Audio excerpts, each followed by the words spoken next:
Monday means business, then Tuesday means more business. Good morning. Welcome to the Morning Brief. We're live for you in Lagos, Nigeria's commercial capital. I'm Kayode Okikulu. Good morning and welcome. It's the Morning Brief, your perfect day starter. I am Bukola Koka. A very good morning to you. Welcome to the program. I'm Jeffrey Uzama. Well, we're folding our sleeves this morning and getting to work, really. It's a busy week, apparently. Monday set the tone, literally. So you can imagine what not just this week will look like, but the second half of the year. And just reminds me of that match yesterday, Jeffrey. I bet you watched that match. Yeah, Portugal against Slovenia. I watched it literally. I was, I don't know what happened with Portugal, but I don't also know what happened with Slovenia. They came with their A game. Well, literally. football. I just felt bad for them that there are 3 penalties. Diogo Costa ended up being a hero. After the tears, almost blood from Ronaldo, who was literally seeing themselves exiting the tournament. And that last-minute goal that should have come from Slovenia to seal it off for them. But again, Diogo it was Costa. A tough win at the end of the day. I know Bukola doesn't understand what we're saying, but can we move on to more serious things? No, go ahead. I'll just keep talking. But at the end of the day, it's just the beauty of football. Yeah. I just felt for Ronaldo. For some reason, I was happy for him that eventually he was able to give a sigh of relief that, oh, finally, this has come and gone. They would have finished me in Portugal. Congratulations to Portugal and to France as well. I mean, Bukola, what are your thoughts about that match? Well, can we go to another armed seizure by the Nigeria Customs Service? We'll get there. That's if they are not done. We'll get there, with really. Portugal and Slovenia. It's a big one, but it's important to actually learn life lessons. And I think for me, that's why I watch sports. You can actually glean a lot of things and use it for real life. So a lot of people saw Ronaldo cry. So it's not a big deal to cry, right? Women cry, men cry. So, hey, don't feel bad if you feel like crying. Let it out. But here's the point that got me, guys. So he lost that penalty, Bukola, right? We're helping you with the catch-up. Yeah. So Ronaldo had a penalty. He lost it, and that penalty should have won them the match if he had scored. So lost the penalty, and then the match extended all the way until penalty time. And guess who took the first penalty for Portugal? Just Ronaldo. Ronaldo. So he didn't let the letdown get him down and keep him down. He still came back and said, you know what, I'm going to take that penalty. And guess what, Bukola? He smashed the net. So, lesson 1, watch football. Next time, lesson 2. You know, another thing that would have happened to Portugal, Bukola, that's if you know the name. Today, we will use you on this show. This is a gang up today, Bukola. So, Ronaldo missed the penalty. That's a superstar legend for Portugal and world football. Then the mistake by Pepe that should have cost them yet another goal, if not for their goalkeeper, that led them into a penalty shooter. So 2 heroes almost cost their nation exit in a big tournament. Let's leave Bukola alone. Can we talk about what I have one more lesson, Bukola. Yeah, go ahead. And it's the essence of a support system. You should watch sports, even if you don't support the teams or the footballers. Watch it. There's something it does to your, psyche. There's something it just teaches you. And it's the importance of a group. You know, when he started crying, literally the whole team, the whole stadium, the supporters rallied around him. I mean, nobody's an island, really. I'm curious, Jeffrey and Kadi, this burst of the energy, for analysis of the Euro 2024, I believe. I hope I'm not wrong on that one. You're not wrong. Is it because, Nigeria is not playing and disappointment is not very profound and your mental health is pretty much guarded? Guys, help me out here. We have nothing If Nigeria were in this tournament and Nigeria was not performing well, I doubt that we'll roast them now. You'll be so excited. We will. And we'll learn lessons. Don't keep your head down. Maintain your, energy level. But the point is, Bukola, we'll let you off for now. Welcome to the show. I don't know what life lessons you pick up from sports or any other thing. But this morning, we're big on ensuring that you start your day the right note. That's why we're here, all cheery. And we are armed, not with the arms that we seize, but with information and the right conversation. So let's tell you what we have for you this morning. Yes, we're starting off with that big one that Bukola talked about, and it's the seizure of different, or the word used, assorted arms and ammunitions set to be from Turkey. Begs the question, who is preparing for war in Nigeria, and how much more can the security agencies handle with the recent suicide bombing bombings in Borno State and the war against terrorism in general in the Northeast, banditry in the Northwest, agitations in the Southeast. So it's a potpourri of sorts. What should be the strategy, by the way, by President Bola Tinubu all the way down? So that's a big question we'll be asking this morning. And so many questions, this next one is this: what's in an executive order? Or better still, are we about to see a drop in the price of medications? I hope we're not running ahead of ourselves. Now that the president has signed an executive order to remove tariffs on pharmaceutical imports, the Minister of State for Health joins us to break this latest move down. I was so delighted to hear that story on excise duty, on VAT, on tariff. It's a brilliant move.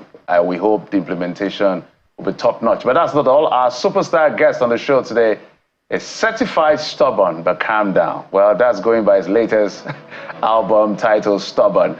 Victony joins us on the show, not just with his inspiring story, but his latest body of work, which he hopes will get multiple platinum certifications as he releases it to the market.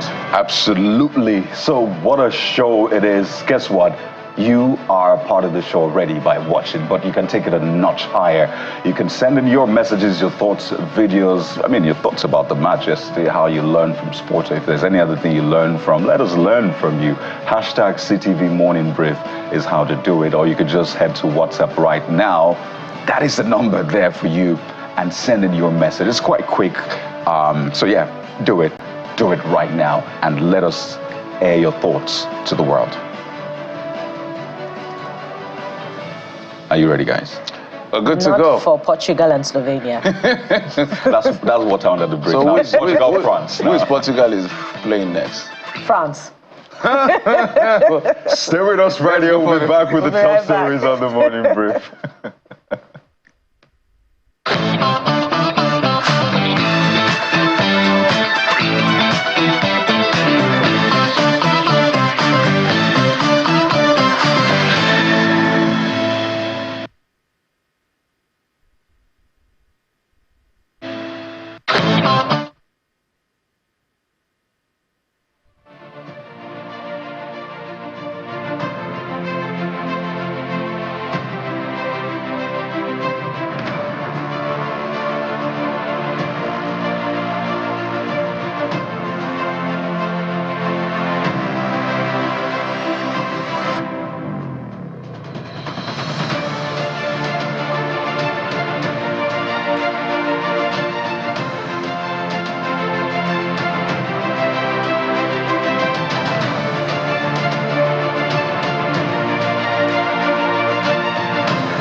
Top stories at this hour. The death toll from the Gwoza attacks in Borno State has risen to 32, while 26 of the 42 injured victims are still receiving treatment. Now, that's according to the Vice President, Kashim Shettima, who conveyed the President's condolences to the people of Gwoza town and Borno State at large.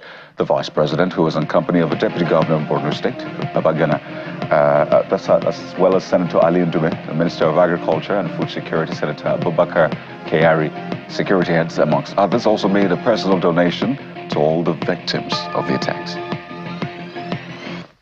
Delegate said one life lost in cold blood is as gruesome as millions lost in a pogrom. Our hearts goes out to the victims. So far, we have recorded 32 deaths. 42 were brought in from Gwoza. About 14 have been discharged. About 26 are currently receiving attention.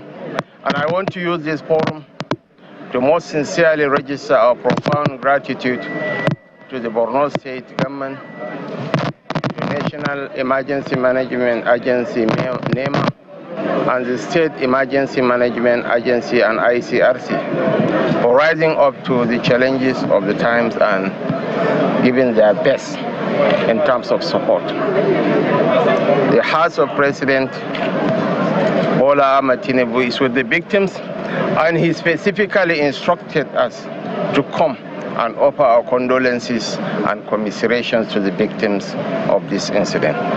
We are here with the Director General of NEMA, with the Minister of Agriculture, with the Minister of Transportation, and of course, the Chief Whip of the Senate is a son of the soil from Gwoza, so he was here since yesterday. And the acting governor had been working around the clock to provide succor and support to the victims. Well, that's the Vice President and the former governor of Borno State visiting home under those circumstances. But in response to the bombings, the Inspector General of Police, Mr. Kayode Ekpetokun, has deployed additional personnel and resources to Borno State to bolster security, prevent further attacks, as reassures residents of a police obligation to their total safety and security. Well, this was made known by force spokesperson Olumuyiwa Adejobi, who added that the MPF Explosive Ordnance Disposal Unit, in collaboration with the Nigerian Army EOD unit, is actively engaging in clearance operations to ensure that no further threats infiltrate any part of a state or its neighboring states. And the Northern Senators Forum has condemned what it described as horrific and devastating the violence and attack on Gwoza community in Borno State, which resulted in 32 deaths so far. Well, the forum equally saluted the unwavering courage and dedication of medical teams, rescue workers, and the Nigerian Army, who responded with valor and selflessness in the face of adversity. The chairman of the Northern Senators Forum, Senator Abdulaziz Yar'Adua, in a statement vowed that the forum will seek justice and hold accountable those responsible for the vile acts.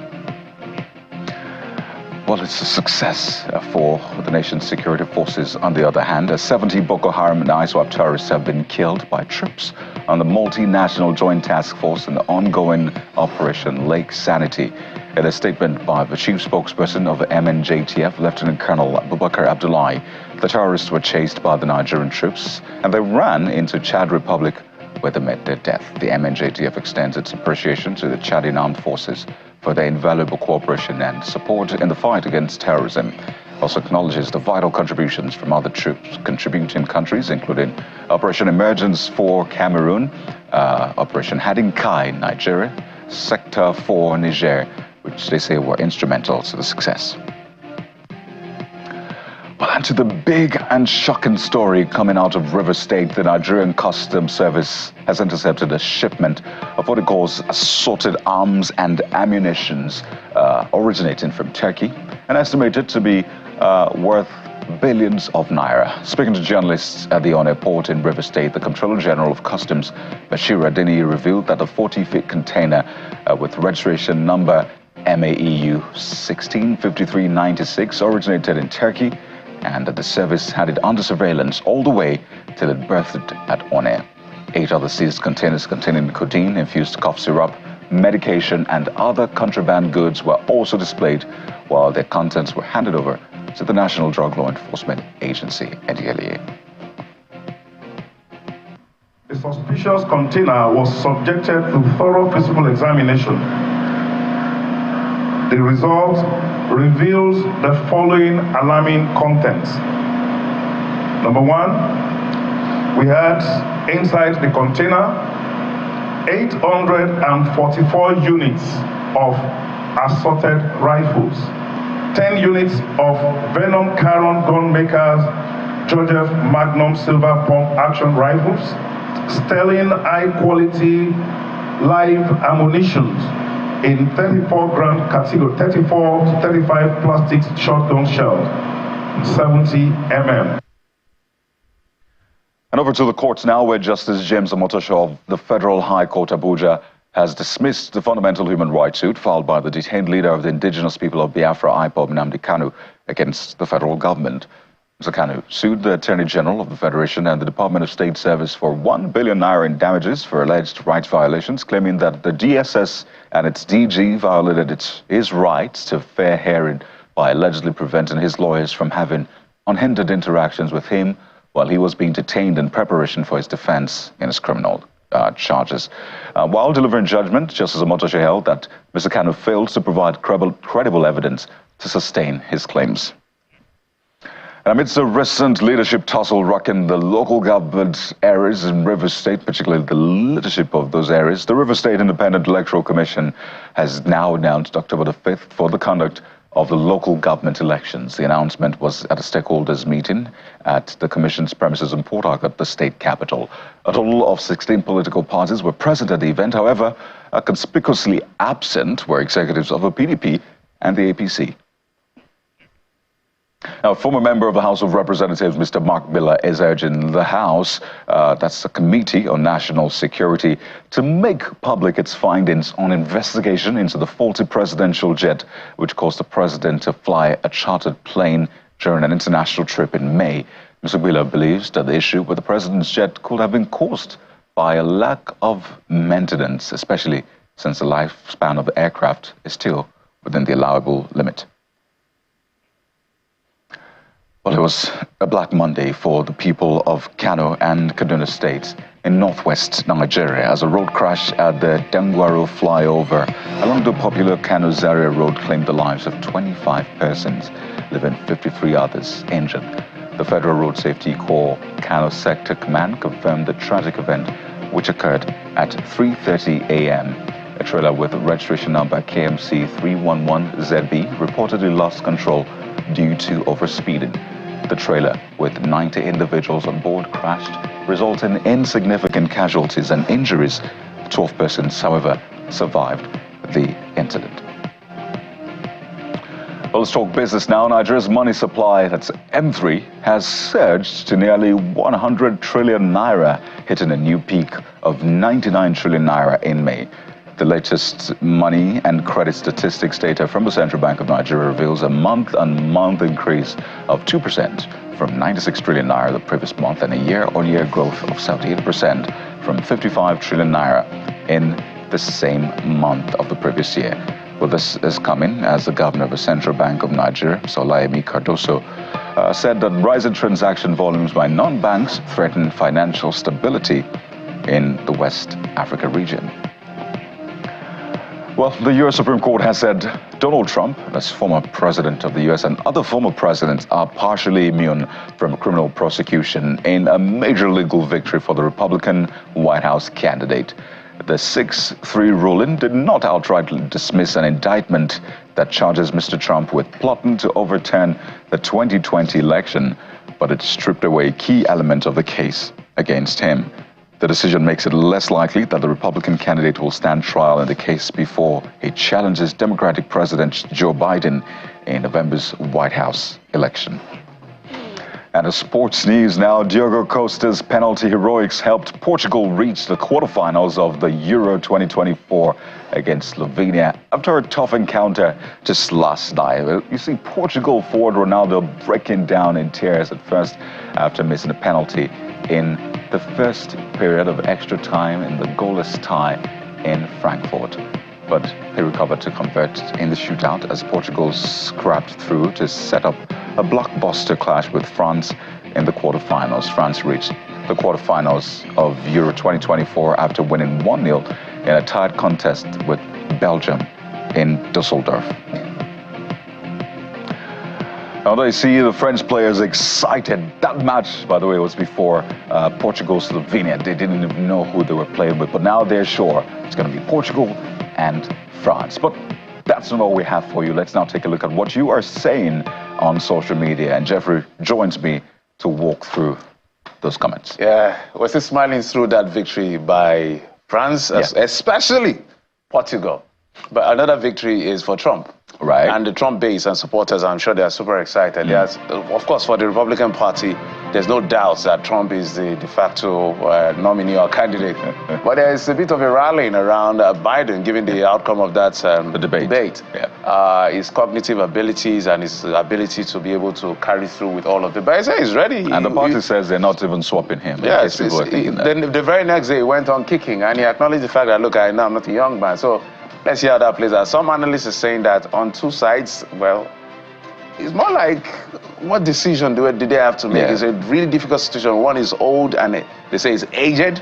The other one has credibility problems and all of that. So what some say is they're stuck between the devil and the deep blue sea. Some have described it as that because, I mean, those are the options they have, and they're thinking, okay, we have a much older president and we have another president. But let's take a look at the trends this morning. We're starting off, Jeffrey. Yes, the unmanned aerial vehicle reportedly crashed in Kaduna. But the initial story was that an helicopter crashed, but it wasn't an helicopter, it was an unmanned aerial vehicle, according to the Air Force. So, Alofona Chinonso says, NAF helicopters have been crashing. So we've corrected that impression. But the Senate didn't see it as a national emergency. Rather, they want to improve the presidential airplane fleet. What a country. Well, the Senate has come out to say, well, they're not actively considering it, but if it were to come before them, they will consider it. So, yeah, just to make that point. So take a look at this one from Aminu Aliyu saying the frequent air crashes experienced by the military, jets, helicopters, then you can put UAVs as well, depicts how the sector is, and says this is coming just a few days after unearthing a scandal.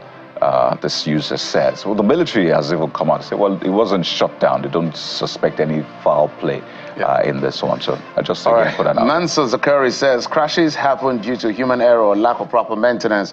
A lot of nav, maybe helos are old and outdated. Yet again, it wasn't a helicopter. And it points to just an obvious vacuum. So when that story broke, very early in the morning, I must say, Jeffrey, a lot of people expected the Air Force to come out with the true picture, because residents in that area thought, oh, another helicopter crashed. And they went to town with that, reported. So it's important to fill the vacuum on time before things like this spread. But let's move on from that and talk about the infrastructure part of things, and it's the fact that the federal government has terminated Obajana-Benin road contract with 3 firms. And this first user says, in all of this, what about the funds that was allocated to these companies initially for the project?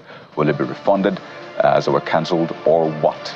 Well, there are process to these things. Bala says he should go one step further and blacklist the contractors and bar them from bidding for all government projects. And a lot of people who apply this route will tell you what their experience has been. And that's why this user, Osenima Mudu, says, good, because we in Edo State are going through a bad time now because of bad road in Auchi.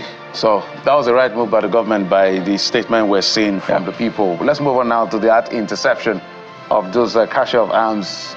Figures are flying around. Is it 13 or 14 billion or all of that? But the most important thing is that those arms are illegal. They were illegally imported into Nigeria. And these are your reaction. Iyaka Gospel says, let's know those involved in this shipment. It's not enough to cut branches while the roots are allowed to keep penetrating deep into the ground. Badman_Oge reiterates that point. Direct says, who is the consignee and consigner of the bill of lading used in transporting these ammunitions? Which shipment agent shipped it? So those are the questions being asked. Tariq Abdulaziz says, this is not the first time we're seeing this, things like this. After 2 days, this news will die.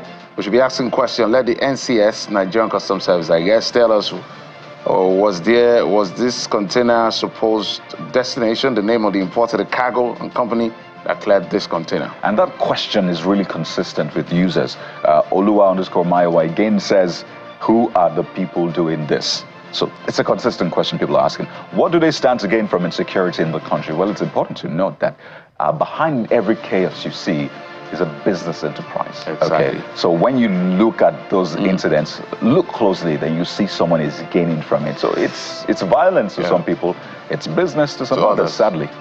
Well, sometimes we call it coordinated chaos. Yeah. Okay.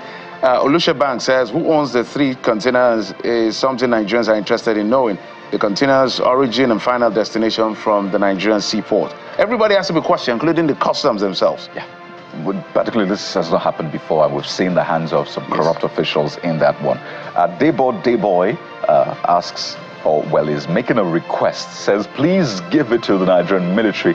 This will help a lot, and says, don't sell it to buy it back. Well, so a lot of them are action rifles, right? I don't know if they are semi-automatics or even automatics. Imagine you're facing a higher firepower and you're stuck with a pump action. So I don't know what will be done to maybe they'll give it to Amotekun. So Amotekun, right? Because the Agency for Small and Light Weapons is taking this over. But yes, vital point, what will be done to these things? And Wilson says, who owns the consignment? What happens now that it has been reported? Kayode, you have next one. Jeffrey, is literally the same thing. Yes, everybody's asking. So maybe we can move on to the next. Babaki Naija asking, Crowbender also asking. But let's move on to something playing out in Lagos State now. And you remember that sad incident involving Bamishe, a young girl who went on a bus in Lagos. So we understand that the Lagos State government is to install cameras on all regulated public transport vehicles in the state. And, well, Mr. or rather Empire Divine, that's the user's name. Sometimes ex-usernames can actually confuse you. Says, this is actually a good move. If the cameras and vehicles can be properly maintained, there should be cameras on the vehicles too that can show what's happening around them. Great for public safety and accountability. I think what Lagos is trying to do should be replicated everywhere in the country. That's the least that can happen. I don't know why cameras and installation is such a big deal. It shouldn't even be a conversation. Right. It should be basic, just like anything. We know that majority of the public vehicles are not as regulated. They are rickety. I mean, you can... I'm talking about like all these BRTs and all of that. Right, in other states. That's if those states have it. That if they have it. John Chris says that will be a good development in curbing out insecurities and orders in the state, which other states will emulate. Do you have the next one? Yeah, Omega 01 says, first subject them to roadworthiness test.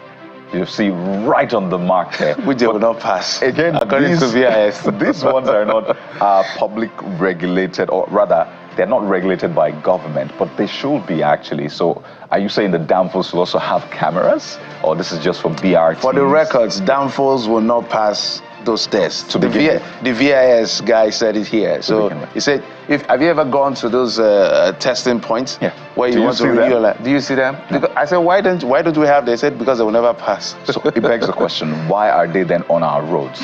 A lot of them are not even fit for animals, talk more human beings. So it's a deeper conversation we need to have. So there you go with that user saying that it'll be a good development, curb insecurity and the rest. Okay, I think the last one here, Erico Rodi 370 says, this will amount to nothing but waste of public fund. Before venturing into something that will be dead on arrival, they should first do a check on the condition of Lagos State operated shuttle buses, which was fitted with some facilities to enhance the commuting of passengers. So your voices are quite important. It's a democracy, so put it out there and would help you to, of course, make it heard. And that's what we're doing. Hashtag CTV Morning Brief, or you could just do it on WhatsApp.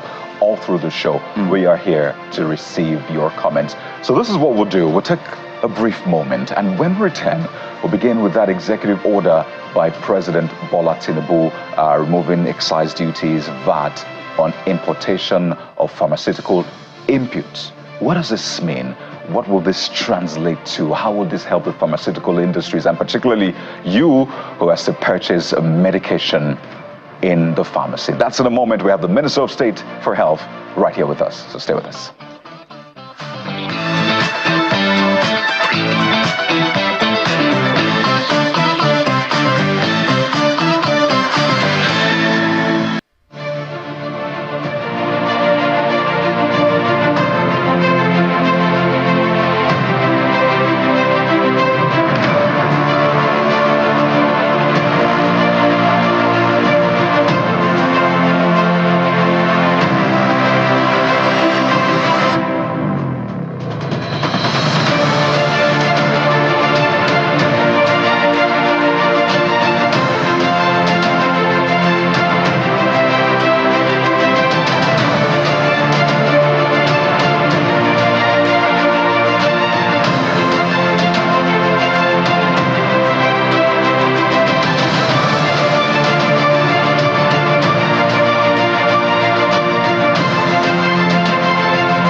welcome back to the Morning Brief on Channels Television.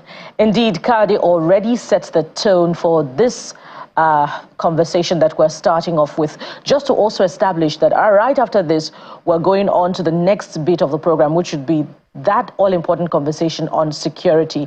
But let's look into this executive order signed by the president, to address the rising cost of drugs. And to help us with this, the Minister of State for Health, Dr. Tunji Alausa, joins us from our Abuja studios. Good morning and welcome, Honorable Minister.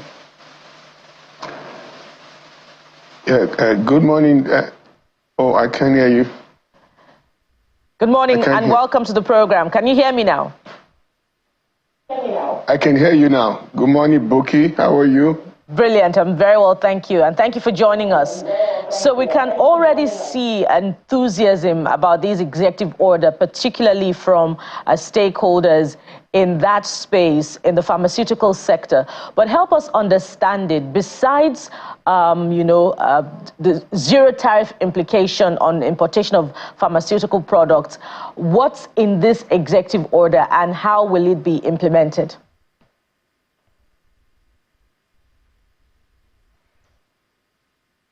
Oh, I can't hear you. Okay, I'll take that again. Yeah. You can hear me now? I can hear you now. Yes, so we already seen some level of support from stakeholders in the pharmaceutical sector towards this executive order signed by the president. So we want you to help us understand what more is in it and how it will be implemented. Okay, thank you so much, Bukola. If you recall, a few months ago, there was skyrocketing the prices of essential medication in the country. And the president, Mr. President, was extremely worried and particular and very concerned about this. So at the ESCO meeting then, Mr. President directed us, the Ministers for Health,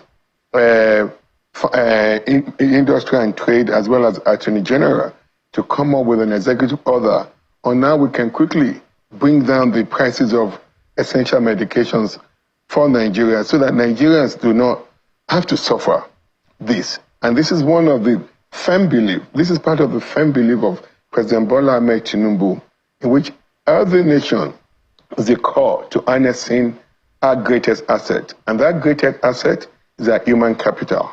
So in the preceding few months after we got the marching order from Mr. President to set up these executive orders, now we've seen that the president signed the executive orders on Friday. And let me tell you what's in this executive order. It's good news for Nigeria and good news for the pharmaceutical industry. At the end of it all, the prices of essential medication will come down and be more affordable so that we can have easy accessibility to these medications. And beyond essential medicine as well, the executive order is quite comprehensive. It addresses other things in the pharmaceutical sector. Now, the first thing on the executive order, there's zero tariff and excise duty on some manufacturer of pharmaceutical machineries, equipment, and accessories. The second one on the executive order is a zero tariff and excise duty on active pharmaceutical ingredients and excipients, as well as life sciences raw materials that are essential in manufacturing of important essential medications, which include antibiotics, antiviral, antiparasitic agents, anti-hypertensive agents, anti-diabetic agent, as well as cancer medication. Also, on the executive order, there's zero tariff and excise duty on all raw materials and manufacturing equipment for the manufacture of long-lasting insecticide nets, as well as diagnostic kits and the reagents. Another innovation that on the executive order that we're now bringing to the X sector is market shaping, where a framework contract and volume guarantee will be developed so that we can shape the market and help local production of pharmaceutical ingredients. Doing this would guarantee the pharmaceutical manufacturers volume, and as they have this volume guarantee, they'll be able to invest more in their manufacturing plant because the volume is there. And what will now happen into the future is that we'll see gradual and steady decline in the prices of these medications. So I'll stop there. So that's the bit that I believe stakeholders are excited about, the one that will encourage local production of mosquito nets, I believe syringes and other products. But really, Nigeria imports about 70% of her own pharmaceutical products, and we have very low capacity for production. And even those that are in the business of manufacturing of pharmaceutical products have to face the same factors of production which are unfavorable. So what's in that mix that government is reflecting on to encourage a conducive business environment for the few numbers of local manufacturers in that space? Thank you. That's exactly what we're set out to change. We're working on aggressively increasing the production of pharmaceutical products in Nigeria. If you look at the Ministry of Health, what we've done when we came in, we have our 4 pillars. The first one is improving governance. Second one is improving our population health outcomes. And the third one is unlocking a healthcare value chain. And I'll come to the third one in a minute. Our fourth pillar is looking at health beyond physical security, but as part of our social and national security. Let me now go to the third pillar, which is unlocking a healthcare value chain. The pharmaceutical industry is a big part of what we're doing here. We want to be able to create hundreds of thousands of jobs through our teaming, energetic, well-educated, hardworking young women in the country. And how do we do that? It's about local domestic manufacturing. We can't continue to import and import. As you rightly said, about 70% of our pharmaceutical products in the country, if not more than that, is being imported. And beyond that, almost 90 to 95% of all these pharmaceutical products are all what we call FFP, finished pharmaceutical products. We have very small amount of active pharmaceutical products being used in the country. And this is one of the things the executive order addresses. The president has given authority, has mandated now that all active pharmaceutical ingredients being imported should have zero tariff and zero excise duty on all those, as well as pharmaceutical excipients. And as we do this, we'll now begin to help our local pharmaceutical manufacturing companies to do transfer of technology, expand their manufacturing plant so that we can begin to produce more. And we're also working with NAFDAC to a World Health Organization to develop to get several of these pharmaceutical companies to have World Health Organization pre-qualification so that we can begin also to market in the subcontinent of Africa. And on the second pathway we're also aggressively working on is to get a main regulatory agency, NAFDAC, from advancing from mature level 3, ML3 to ML4. Once we're able to get to ML4, we won't be needing World Health Organization pre-qualification. Whatever NAFDAC certifies, we can begin to export to any part of the world. So the future is very bright for our pharmaceutical industry. We have a President Bola Ahmed Tinubu, that is determined to solve this problem ground up, not on the periphery, not superficial resolution of this problem. We're solving the problem ground up, and what you're going to see in the preceding months into the years is that our pharmaceutical capacity would expand, more of these medications will be manufactured domestically, and we'll be able to create good paying, durable job. I was just in Lagos just last week Thursday, I had a meeting with the umbrella of the Pharmaceutical Association called FEMPIA, Federation of Nigeria Pharmaceutical Industry Association. They're all very excited about it, and I myself am very happy with the way the pharmaceutical industry has organized themselves. Everybody is part of the umbrella. We're talking to them directly, whatever they need for us to help them to improve capacity. We will unlock the capacity in our country, in the pharma sector. And we need to do this. We don't have any choice here. The president has mandated us to do this, and that's what we're going to do for Nigerians, so that we can begin to create opportunities for our young men and women. All right, Honorable Minister, it's to be very fair, it's quite heartwarming to see this particular executive order, given the impact it will create. But it's like losing to gain, and this gain is a good one. What do I mean by losing? For taking out VAT, excise duty, and tariff, Nigeria is losing money for the greater good of the people.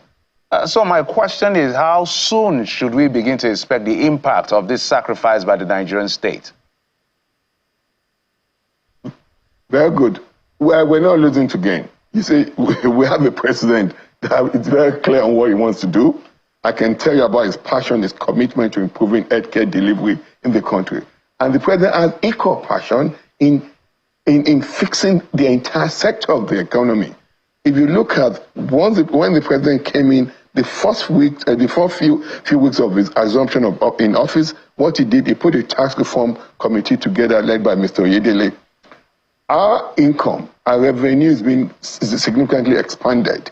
So there's more revenue coming in. So we're not losing anything. But even if we have to lose some money for the interest of improving the health of our nation, it's a worthwhile balancing sacrifice. I told you, Mr. President has one commitment, one of his several commitments to the nation on the healthcare sector side. He said, a healthy nation is the core to harnessing our biggest asset. And that biggest asset is Nigerian human capital. Now, we're not losing, we're gaining. At the end of the day, we're going to have a healthier nation where there's more accessibility to drugs at a cheaper rate. We won't have rampaging disease burden because people don't have access to medication. Now, let me tell you when Nigerians can expect to start seeing the benefit of this executive order. We're now in the 30 days window where we will be developing harmonization implementation framework with the ministers of finance and industry, trade and investment. This harmonization implementation framework will guide relevant agencies in the operationalization and implementation of these executive orders. Several government agencies will be involved: the Customs, NAFDAC, Standard Organization, Federal Inland Revenue Services. So we're moving quickly. We have a 30-day window to develop the harmonization implementation framework. And then once we move that, this executive order will go into effect quickly. Yesterday, we just met with the Attorney General about having to move quickly on this. We're working night and day to get this finalized quickly so that Custom will start implementing the executive order, as well as the Federal Inland Revenue Services will start implementing the executive order. Thank you. So it's important to put those targets out there so people know what to expect. As we said, I think a lot of people are excited about this, particularly those who have to buy inhalers, and they go to the pharmacies and they realize that it's costing them ×5 or more what they used to pay before. So it's cheery news, absolutely. So if we have 30 days to harmonize, so July is gone, so that's August. The harmonization should be done by August, if I'm correct, going by that timeline. It takes some time to bring in some of those goods. So are you saying that anybody who's maybe made order already and it arrives at that time, they won't have to pay? This is what I mean. If I make my order mid-July and then it comes in at that time, does that mean I don't have to pay? Or it is for those who make their purchase and order from the moment that you eventually harmonize it, that then they don't have to pay the VAT, the excise, and the rest? Now, thank you, Kaude. No, I want to be very clear to Nigerians so that we're all clear on what we're doing here. Since we got the directives from Mr. President, President Bola Ahmed Tinubu on these executive orders, we've carried the pharmaceutical industry along.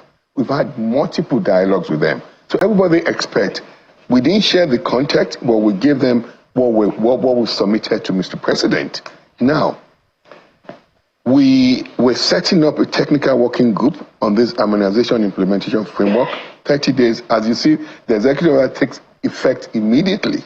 So we will work through this within 30 days. So any manufacturer that has imported medication into the country, as well as if they haven't cleared it yet, once we get this harmonization implementation framework completed, of course, they will benefit from the zero tariff and zero excise duty that the president has mandated on this executive order. And I also expect the pharmaceutical manufacturer as well to be benevolent in their actions. They know there are products coming in. They know they're all covered. They're not going to be paying these taxes again, this tariff and excise duty. They should also begin to lower the prices of their medications now at this point in time. And they told me actually this at my meeting with them on last Thursday that the prices have stabilized and some prices are beginning to decline. So what we're going to see in the preceding weeks and preceding months is that we'll have significant reduction in prices of essential commodities in the country. And we're also not talking only about essential commodities. As part of the executive order, also cancer medication is also part of it. And like Bukola said, insecticide nets are also part of it. You look at today, we have Nigeria, we've had the malaria program in the country for 74 years.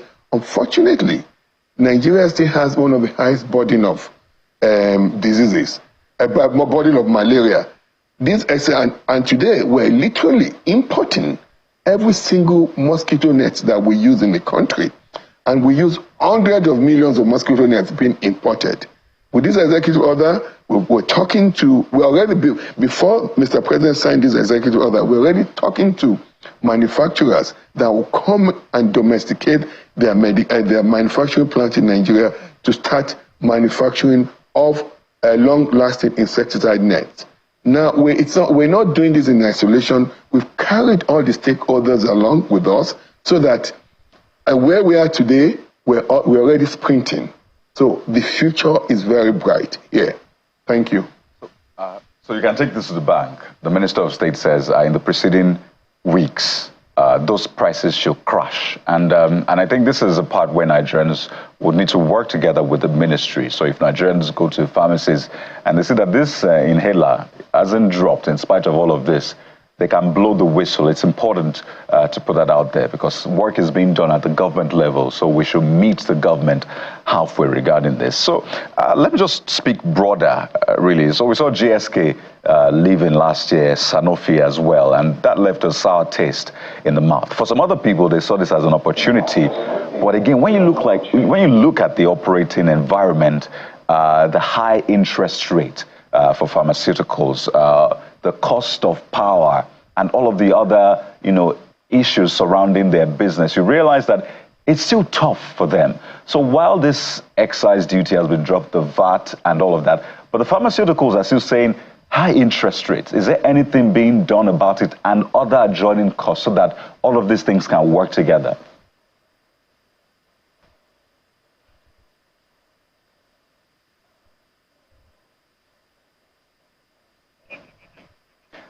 I hope you got me, Honorable Minister.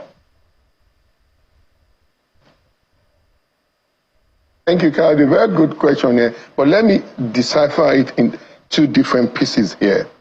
You talked about some multinationals leaving. That's one part. And you talk about the high interest rate. That's the second part. Let me address the first part first. About the multinational leaving. Sanofi left, GSK left, but how many people do they employ? And do they employ? Sanofi GSK employ just about 100 people. You can't know your house. Nobody can know your house better than you. I met with FEMPIA, Federation of Nigerian Pharmaceutical Industry Association. They are not concerned. They think this is even an opportunity for them. Our pharmaceutical industry is robustly developed. We have big, you see, how much, they told me, GSK has 23 products. One of the biggest pharmaceutical plants in the country has 240 products on their line. The second one has about 230 products on their line. So let's forget about pharmaceutical multinational living. Let's talk about what we want to do here, what Mr. President is focused on, is expanding our domestic capacity. It's to expand to help our local pharmaceutical manufacturers who are Nigerians or other foreigners manufacturing that believe in our country. It's a new era. That's why it's called renewed hope. We are going to continue to support our domestic manufacturing in every aspect, and more so our pharmaceutical manufacturers. Now, you talk about the high interest rate, very correct about that. And beyond high interest rate, also short tenor rate. It's not conducive to a manufacturing environment. But let me give you my commitment here, and trust me, this has been brought up to the president. The president has approved a plan to how to tackle this problem. I can't disclose that publicly because we're working on that.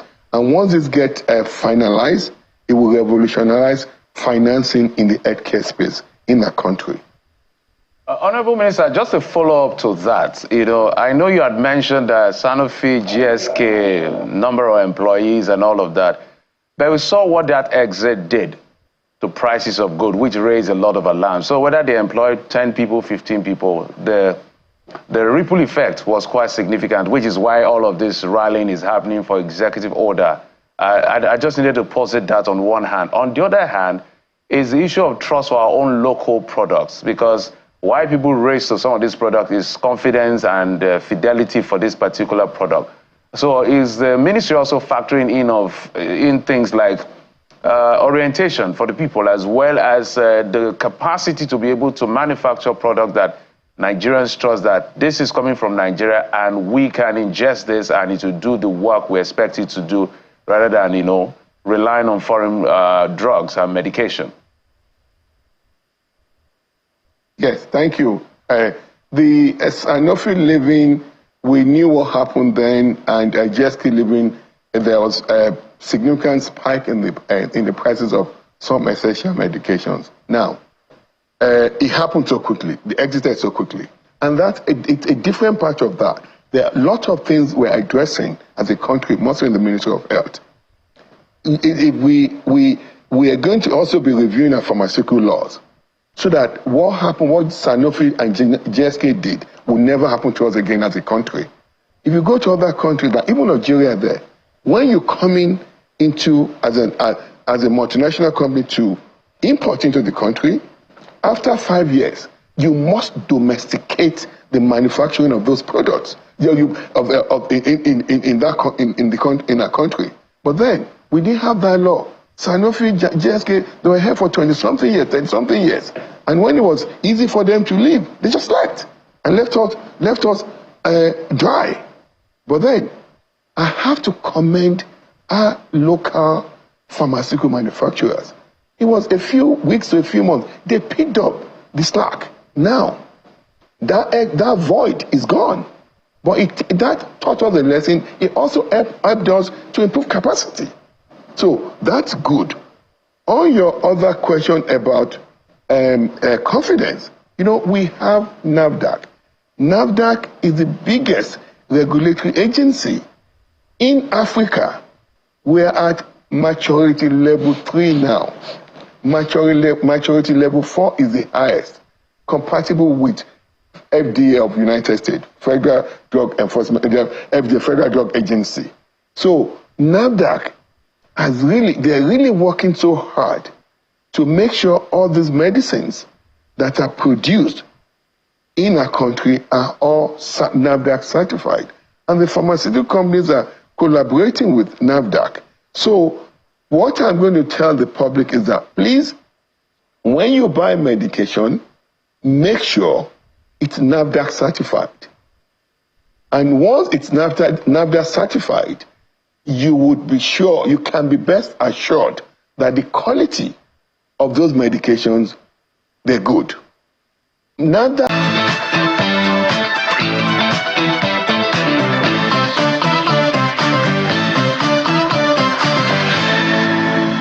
Take also a desire. You see, they must have what they call a blend of the kinetic and not kinetic approaches. And that's what they call it, the US government smart power.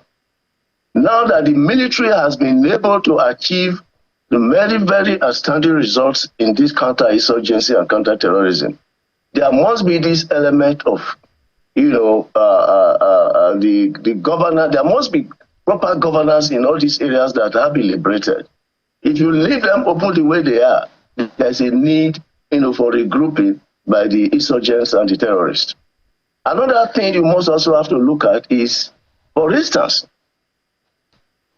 if people are hungry, if people are disillusioned, they become, easy prey for recruitment.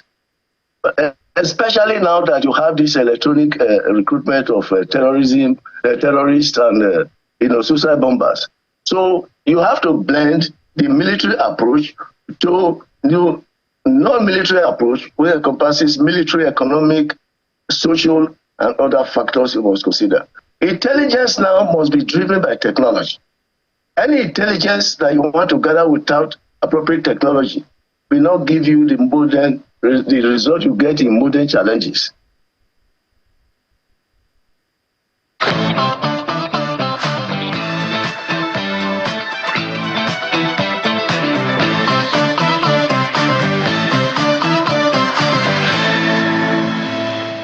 Welcome back. Insecurity or security, whichever you want to look at, is the conversation we're having now. As far as Nigeria is concerned, we're really not out of the woods. We've made some progress, but what happened on Saturday kind of, brought a retrogression. We've not seen, at least in the last few years, the issue of suicide bombing.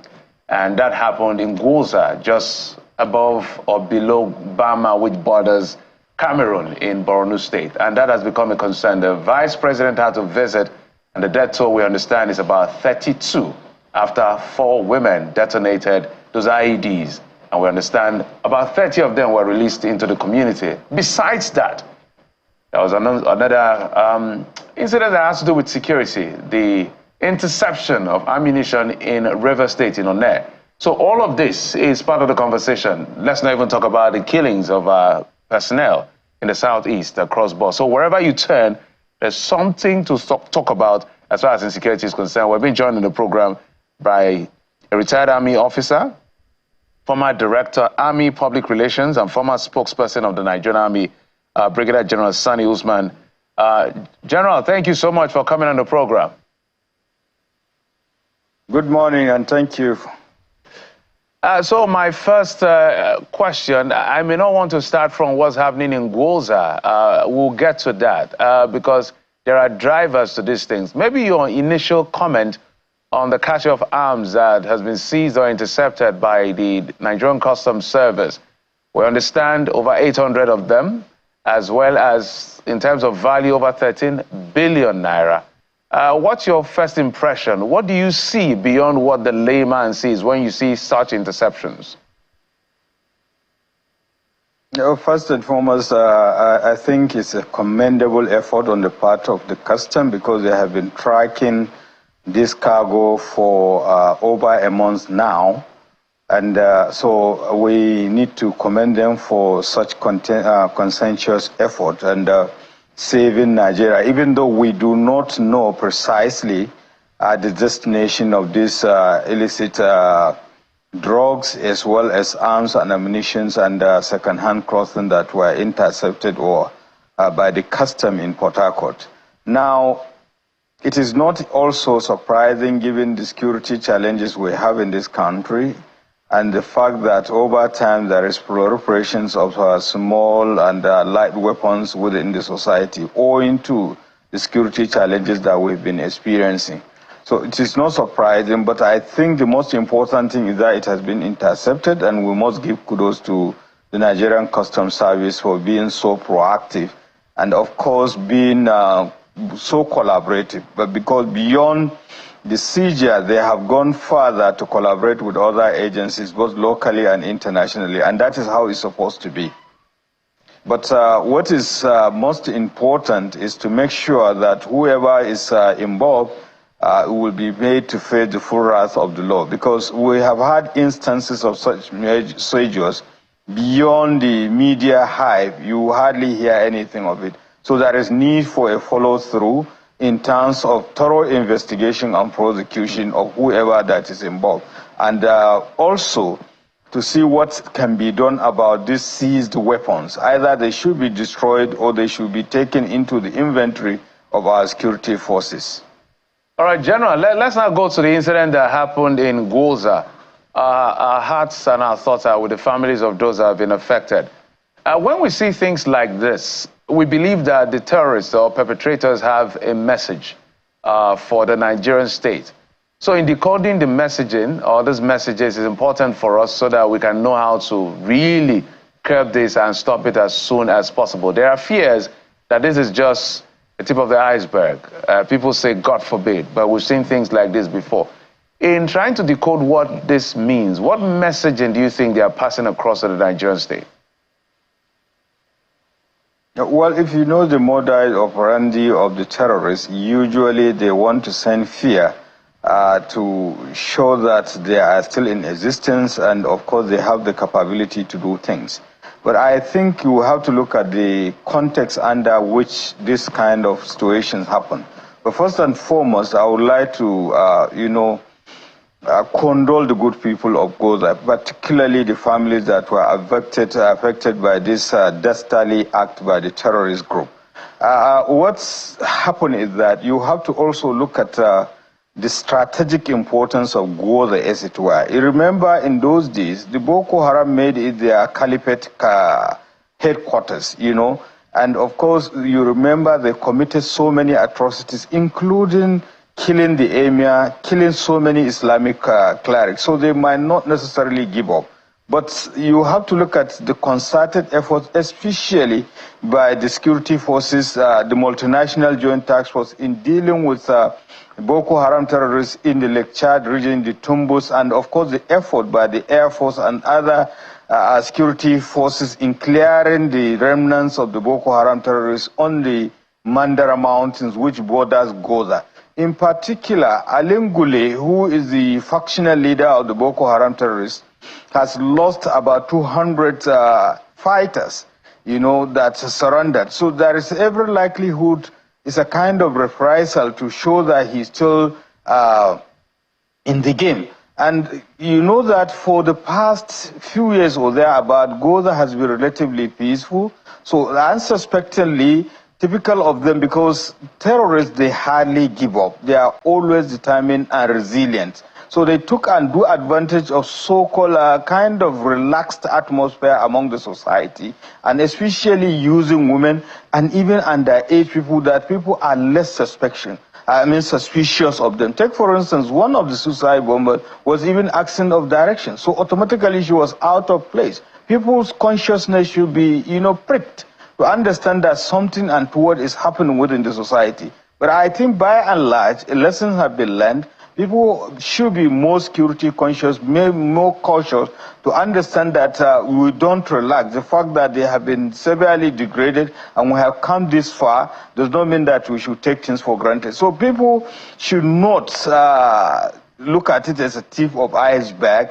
It's something that it happened as an isolated incident, and I'm so sure the security forces and the government they are all doing the best they could to ensure that this has not been occurred. In particular, you look at the lockdown, the cordon and search operation within Gwoza town itself and environment, up to Kulka and so many other places. And I know the military are also making effort to make sure that they clear the remnants of the Boko Haram on the Mandara Mountains, particularly, Gudub and so many other places on the mountain. So when you look at all these things, so much as it happened, may their soul rest in peace. But there is no need to panic, so to speak, because it's an isolated incident, and efforts are being made to make sure that all things that need to be done will be fully activated and it won't happen again. Remember, they started with suicide bombing, so now they have been degraded. They lack the capacity to even couple IEDs, because almost 65% of their IED experts have been taken out. So, and it's work in progress. So they will try every means to make sure that they remain relevant. And I think what's behoved on all of us is to ensure that we remain vigilant and security conscious. Well, speaking of lessons, General, I'd like to quickly, yet again, backpedal a bit to the incident in Rivers where customs intercepted a cache of arms. Let's go a bit down memory lane. In 2017, there was a similar interception of cache of arms. And in fact, in 2017, there were about 4 interceptions by the Customs Service. But beyond, the big display of the interception, investigations never really lead anywhere meaningful such that there will be prosecution of those involved. So why should we be excited about this if in similar fashion it doesn't particularly lead anywhere?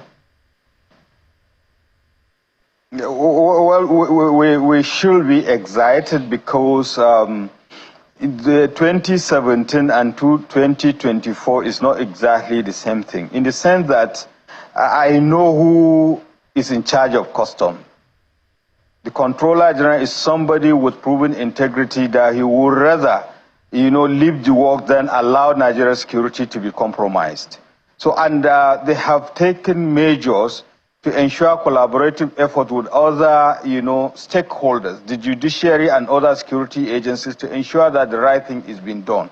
For the time being, they have taken into custody those involved, and they have seized the weapons and other illicit goods, and they are collaborating with the National Center for the Control of Small and Medium Arms in the country, as well as the judiciary. So they are definitely going to follow through, and we are keenly watching to see that that is done. But beyond that, the government has also put a lot of things into play. It's that there isn't much publicity in terms of what the conjunctions, ease of doing business, single window, and all the rest. And the fact that the custom is well trained and well equipped. Remember, these weapons were not even intercepted at the port. They were intercepted at bonded terminal. And they have the capacity of doing whatever they could do at the ports, as well as the bonded terminals or inland container ports, so to speak. So with this kind of things in place,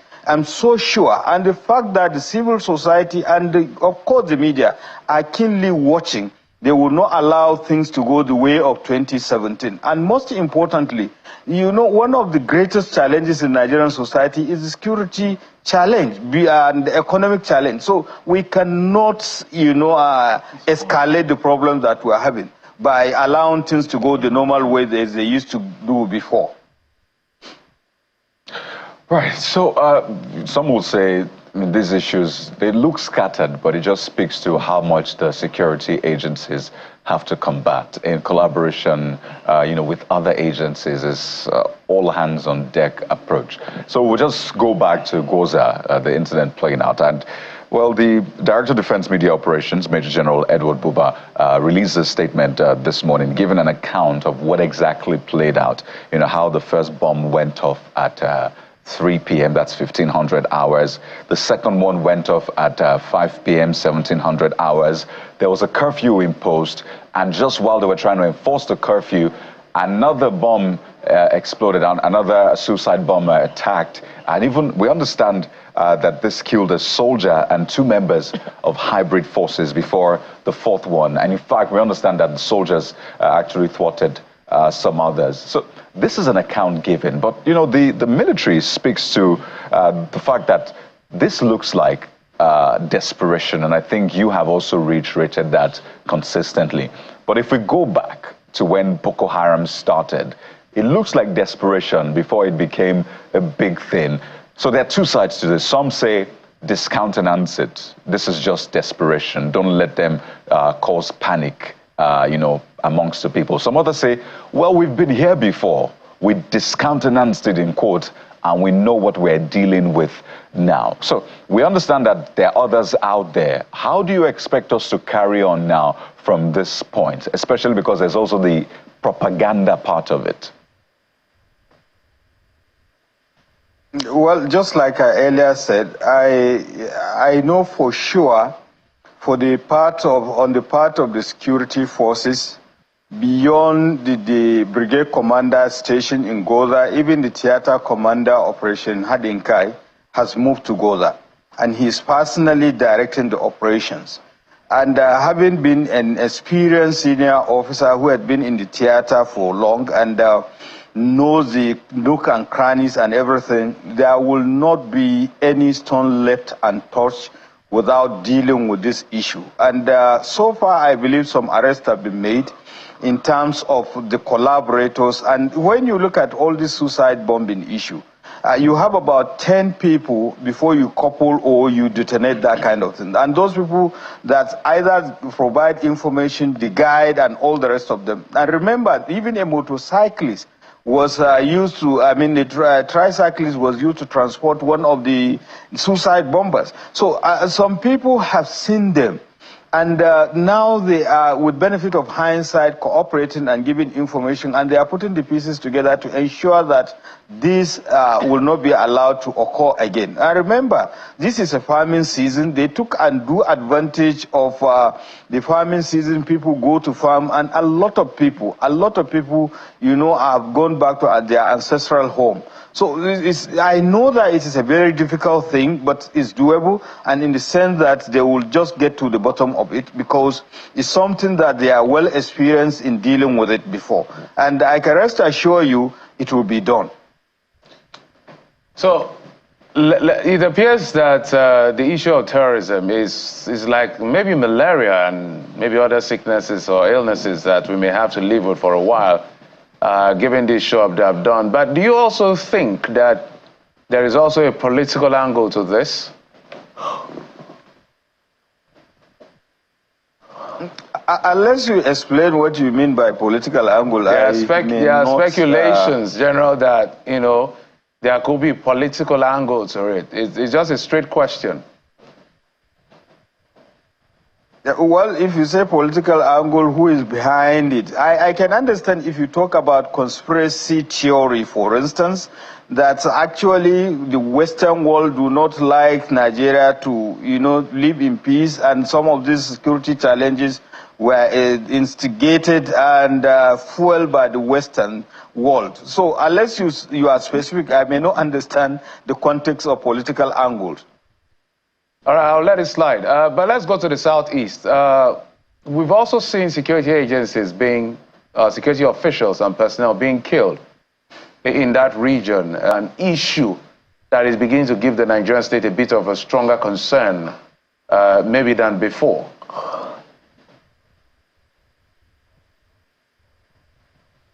Yeah, in fact, I took note of that also, in the sense that, in fact, that was what made me to some time ago pen an article about the role of citizens in uniform, their importance and the role in democratic society, which was widely publicized. It seems we don't understand the importance of those citizens in uniform. Talking about the armed forces and other security forces, including caregivers, the fire service, civil defense, and the rest of them, including the medicals too. So they are special people in the sense that who decide to give their comfort, sometimes even at the expense of their lives, for the well-being of the state. Therefore, they should be treated and respected in a special way. But at the same time, to whom much is given, much is expected. They should be apolitical, professional, disciplined, and conduct themselves with doctrine. So regardless of whatever it is, they should not be denigrated under any circumstances. And quite unfortunately, we have had instances in Okwama, we had it in Barnes Plaza, and just recently a private soldier was killed in Duzama, Katsina State, by vigilantes. So I think this has is cause for concern. And I think we need to critically evaluate the reasons why and to continue to enlighten the society about the roles and importance of citizens in uniform, and most importantly, the citizens in uniform themselves to conduct themselves in a professional manner so that they will be respected by the state. And at the same time, the state should also put in place mechanism for force protection to avoid this kind of instances. Because the armed forces, for instance, they play a very critical role in sustaining of democracy and in fact the very existence of the state. God forbid, if with the myriads of security challenges, with this kind of attitude, if any of our neighboring states decide to attack Nigeria, whom do you turn to?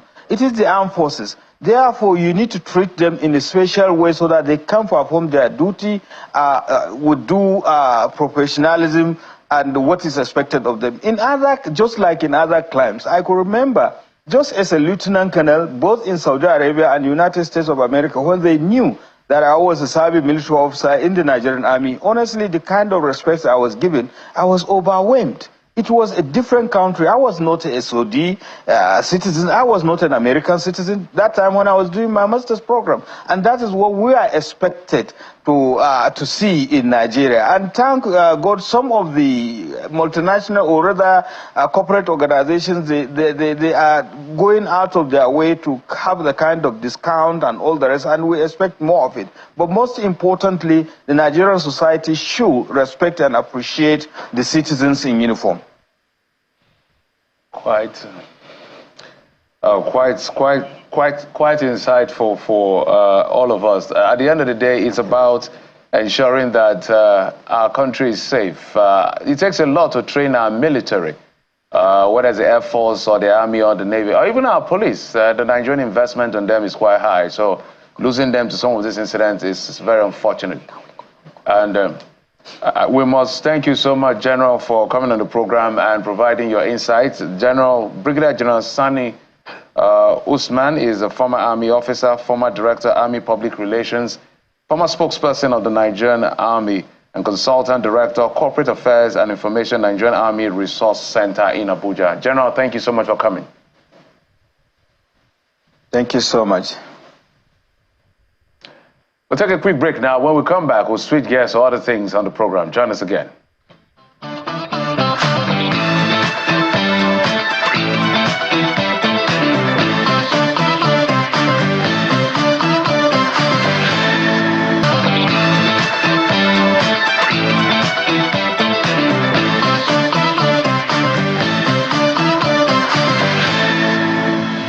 We're not in Soweto, we're in Lagos, but we've brought the Soweto singer right here on the morning brief, Anthony Ebuka Victor. But we all know him as Victony. It's right here with us in our Lagos studio. Victony, how you doing? I'm doing good. How you doing? We're fine. We brought you from Soweto back to Lagos. I couldn't help it. How are you doing? I'm doing good. I'm doing good. It's good to see you. Yeah. There's quite a number of things we want to talk about because you have such an inspiring story. Yeah. A lot of people see all of your hits, they dance your tunes, but there is a person, there's a story behind Victony. Maybe a lot of people saw the accident and what played out afterwards, but I want to go all the way back to Victony as a stubborn child because your album is called Stubborn. So obviously, were you a stubborn child growing up? Tell us about your growing up experience. So growing up was like, you know, a regular Nigerian kid, but small twist to it is like, I mean, for a period of time, I lived alone, right, as a kid, because at the time, my mom was working in Owerri and my dad was like doing some stuff in Ghana. So I spent time alone, and that's when, you know, I feel like that's when my story like really started, you know. That's where like I showed strength, like, you know, as a person, and that's when like, you know, I realized what I could do on my own, and that's the concept behind, you know, Stubborn. I mean, living the dream. As a child, you wanted to stay alone, actually, to just sleep, but it comes with its challenges. So at what point did it click for you that, you know what, well, you weren't Victony then, so maybe you are just Anthony Ebuka Victor. Yeah. I'm going to do music, and this is what I want to do with my life. What time, at what point did it click for you? So when I got into the university, I studied petroleum engineering, actually. Yeah, I saw that. I was shocked. Yeah, so I was schooling in the East at the time, and that's when I finally had time to, like, you know, explore studio sessions, you know, just from time to time, see if I had a future in that, right? In music, actually. And, you know, I was actually really falling in love with it. And that's when it, like, clicked to me, like, you know what, this is what I want to do in my life moving forward, so yeah. He was a rapper at first. Oh, amazing. Yeah. So from rap now, you're giving us tunes. And beautiful tunes, by the way. But Yeah. it looks like you like big things, big shoes, big trousers. There's a song for that. Big things. Okay, so talk to us about, you know, often we talk about those who paved the way or graded the road for talents to find expression and eventually become big. And we saw that in your album, you gave the credits to Olamide. So Yeah. what role did he play, by the way? And how much of your inspiration stems from, you know, Olamide's body of work? So Olamide, shout out to Olamide again, because Olamide is basically the reason why, you know, I have an album.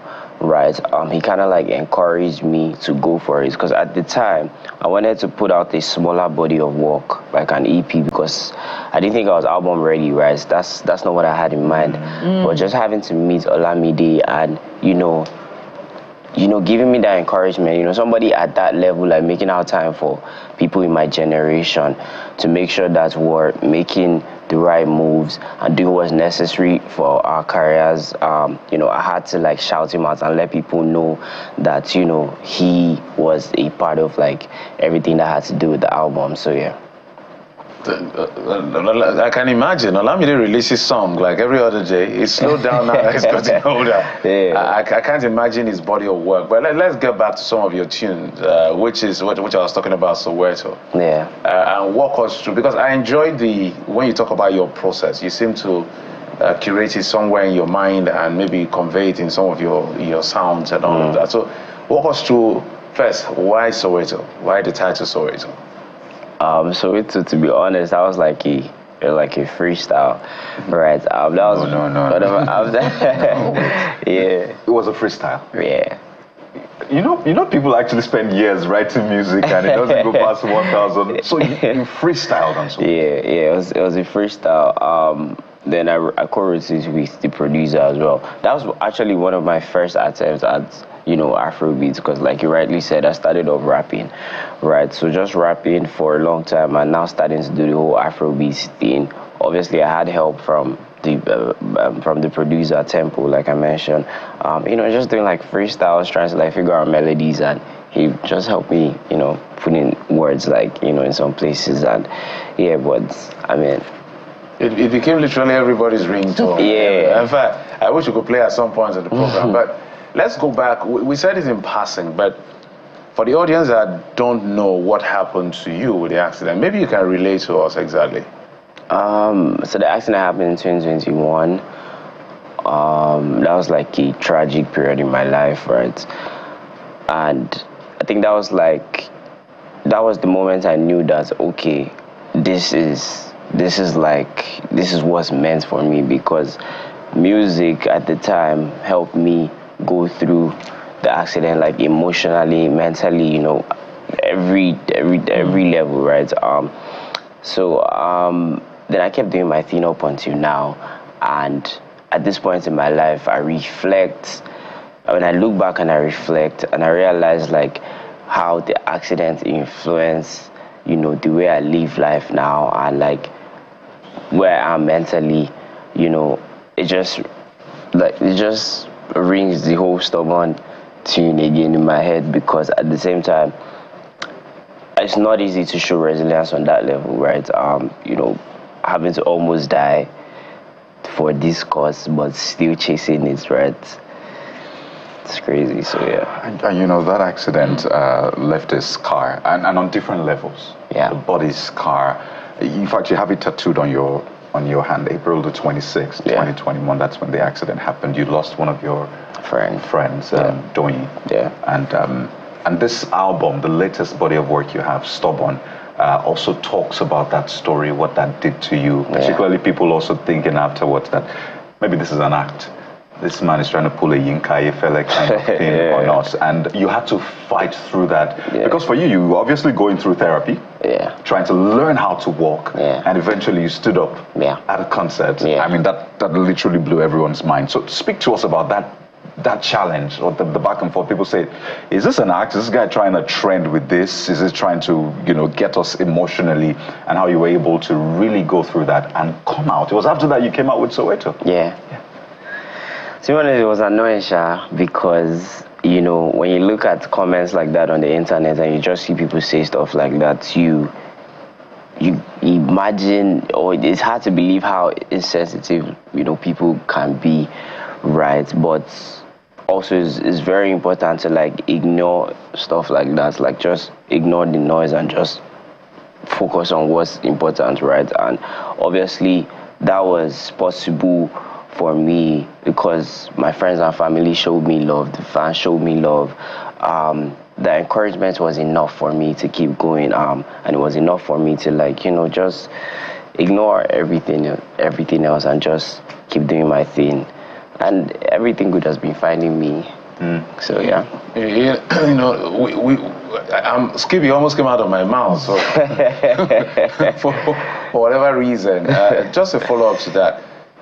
How do you said it in passing, but I may want you to go a bit deeper as to how you manage people judging you without even knowing you. It's a common thing, and it's affecting the mental. I'm asking this question on the backdrop of mental health. It's affecting a lot of young people who now go to social media for validation and all of that. And then sometimes it crushes them literally. You see people trying to keep up appearances. How do you manage it? What encouragement do you give to the people around you to manage it as well? To be honest, I try to stay in touch, with my reality, right? Things that reminds me of who I am, right? And that's about being close to my family. Being close to my family, staying prayed up, right? Because my family, obviously, the feeling I get when I'm around them just makes me ignore everything else, like I referenced before. And it's important because it's easy to forget who you are in this age, right? Because people get influenced by social media easily. You go online, people tell you this is how you should be living, and that's a wave right now. A lot of young people are living their lives based off social media, but it's always good to turn off the phone, spend time with family, do things that reminds you of who you are, and I don't fail to do that as a person. So And I wonder if that has got anything to do with the prevalence of the lyrics that we find in songs today, towing more along the lines of what is popular rather than what inspires. Even for Afrobeat, there is no consciousness in the content that we find, and for those who attempt anything more serious, it's more having to do with issues that are not focused on what Nigeria is currently going through.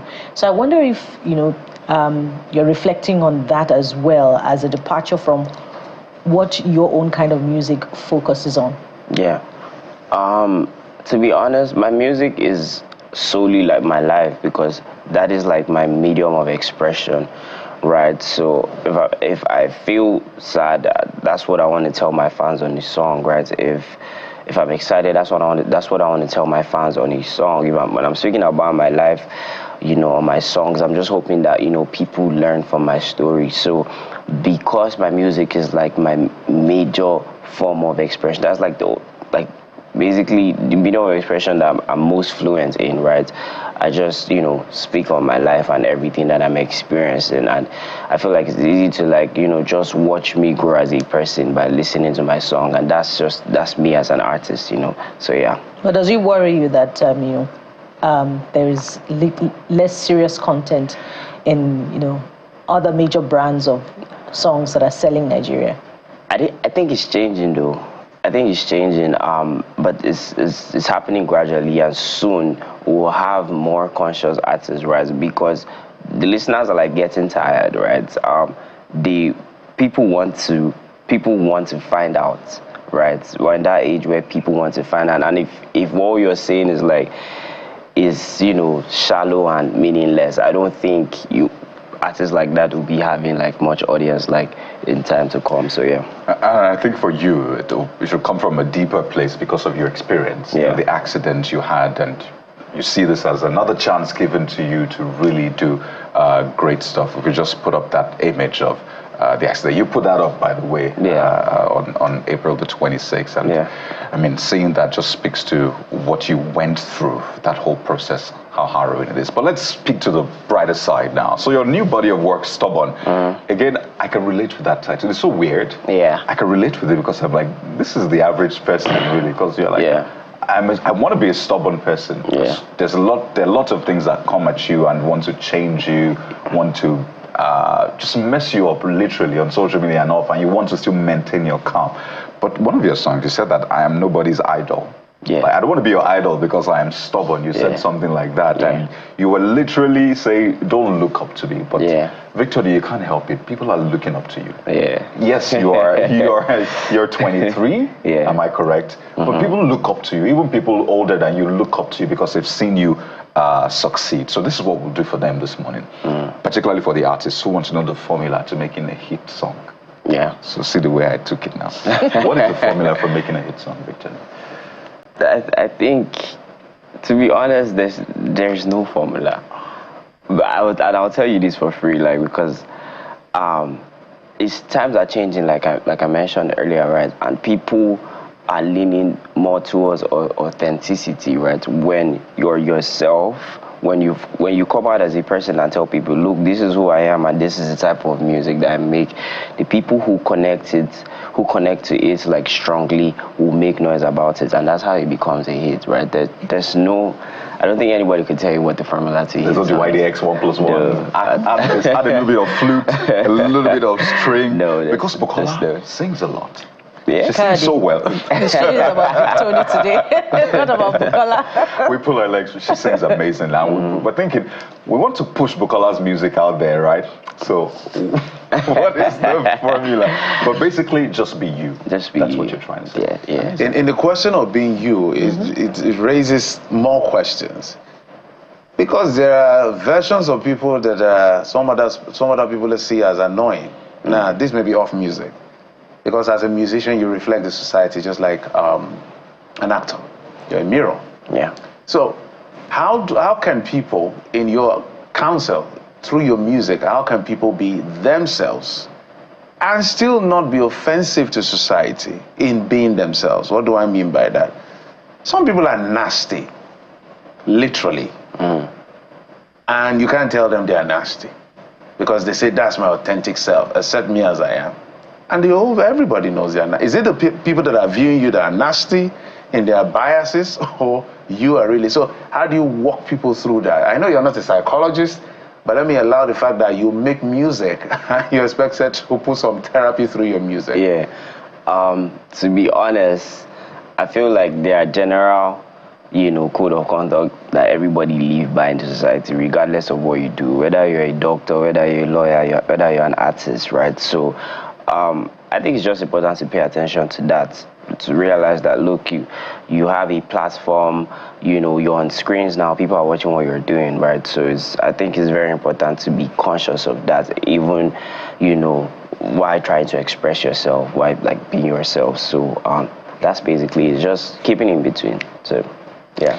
So walk us through your creative process, yet again in follow-up to Kade's question. And this is important because yesterday we had a conversation with a music producer, and we hardly see the producers, but we see the big artists, the big celebrities, and we see the beautiful outcome of the work. So what's the creative process that goes into a hit song? How much of influence does a producer have? How much of input does a producer have in terms of lyrics, in terms of sound, in terms of rap, to bring out the entire beauty of the song? Producers are like very, very important. Sometimes when I make music, I even feature my producers, like just put their name on the song to kind of like just spotlight them and show their importance, because I feel like, people don't necessarily regard them and they don't understand that, look, for for you to like enjoy what you're hearing, there's somebody that had to do certain things, right? So with me, my process is very collaborative with the producers because I understand their importance and I don't play with their worth, like, right? Their input is very important to me. So when they play a beat for me, for instance, I'm in the studio, I lay down different melodies and, you know, I ask them what they think, and it's just constant like exchange of ideas until we find like a point that makes both of us happy, right? So yeah. So we're totally out of time, but I want to ask you rapid fire. Yeah. JJ Okocha or Kanu Wako, your favorite? Yeah. Just put me on the spot. Okocha. Ronaldo or Messi? Messi. Djokovic or Nadal? Who? Djokovic or Nadal? I don't know who that that's is. good. So you're not a tennis person. Yeah. Favorite meal? Favorite meal? I don't have one. Oh, really? Yeah. I thought you were going to say music. Favorite color? Our favorite color, purple. Purple? Yeah. Okay, favorite Nigerian female artist? Thames. He said it on the low. Male artist, favorite? Male artist. Besides you? Besides me. Yeah, that's hard. Maybe, Don't go for the tripartite. Go for anyone. It's not easy because I like people with I know, right? Especially because you work with yeah. them. On a final note, your favorite song on your album, and we need you to give us a tune from it as we wind down. Okay, from a Stubborn album. Damn. You're just asking me a lot of tough questions, but Stubborn. Stubborn? Yeah. Okay, do you want to give us a line, just quickly? A line from Stubborn. When I did wear my dollar, when I did wear my dollar, when I no get tea cover, when I'm money keep for my cupboard. Ooh, ladies and gentlemen, Victony, live and direct. It's been an amazing time chatting with you, and it's good to see the work you're doing. Wish you the very best from all of us, and go out there, listen to Stubborn. Hopefully it will make you stubborn, and if it does, it's for your own good. Victony, thank you so much for your time. And that is a wrap on the show this morning. What a time. We hope we've been able to inspire you with the story of Victony. Sunrise Daily is next. I'm Kayode Okikulu. And like Victony, whatever you go through, remember that you can rise from the ashes like a phoenix. Join us again tomorrow. I am Bukola Koka. All right, do the best you can and be the best you should be. Thank you for watching. I'm Jeffrey Uzoma.